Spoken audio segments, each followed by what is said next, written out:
भारत की आर्थिक समीक्षा 2017-18 के मुताबिक देश की 49% आबादी खेती करती है। कुछ रिपोर्ट्स 54.6% तक का आंकड़ा भी बताती हैं। लेकिन खेती की मिट्टी बीमार होती जा रही है। इसका क्या कारण है, शरीर पर इसका क्या प्रभाव पड़ता है और मिट्टी को बीमार होने से कैसे बचाएं? ये सभी जानकारी इस वीडियो में हम आपको साझा करने वाले हैं, इसलिए ये वीडियो बेहद खास है। खेती की मिट्टी के बीमार होने की एक वजह रासायनिक उर्वरक हैं।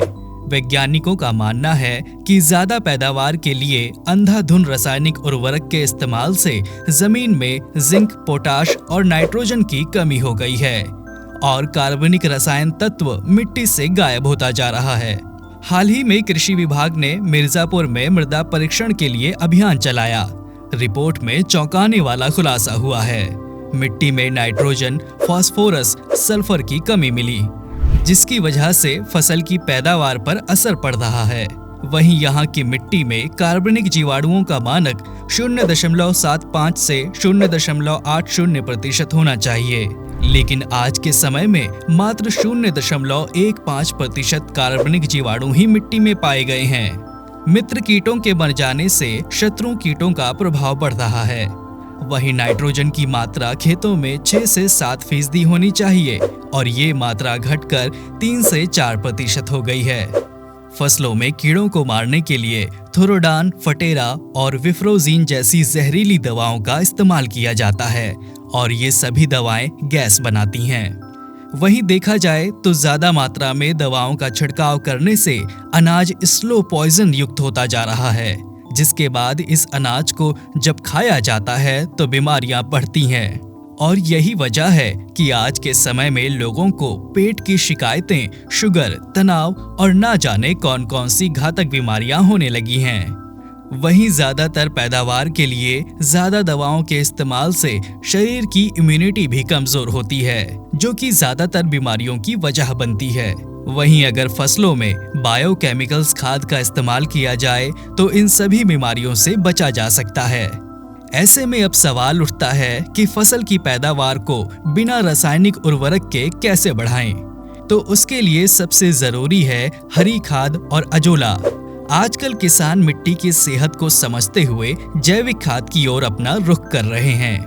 इस तरह की खेती में अलग से किसी उर्वरक या रसायनों का इस्तेमाल नहीं किया जाता, बल्कि कई तरह की जैविक खाद और एंजाइम्स का इस्तेमाल होता है।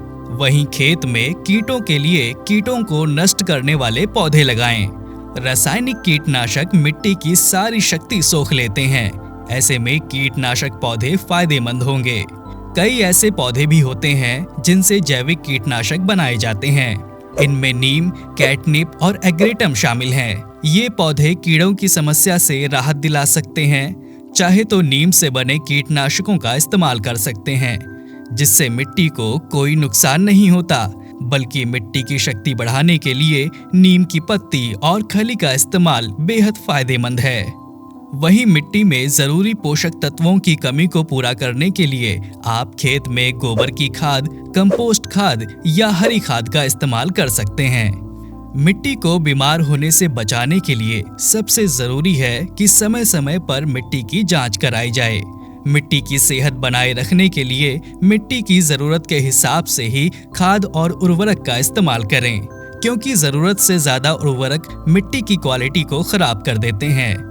अपने खेत की सेहत जानने के लिए समय समय पर खेत की मिट्टी की जांच बेहद जरूरी है। खेत में कार्बनिक जीवाणुओं की फीसदी को बढ़ाने के लिए खेत में जैविक खाद जैसे कि गोबर, ढैंचा या सनई की हरी खाद का ज्यादा से ज्यादा इस्तेमाल करें, तो ये मिट्टी को बीमार होने से बचाएगा।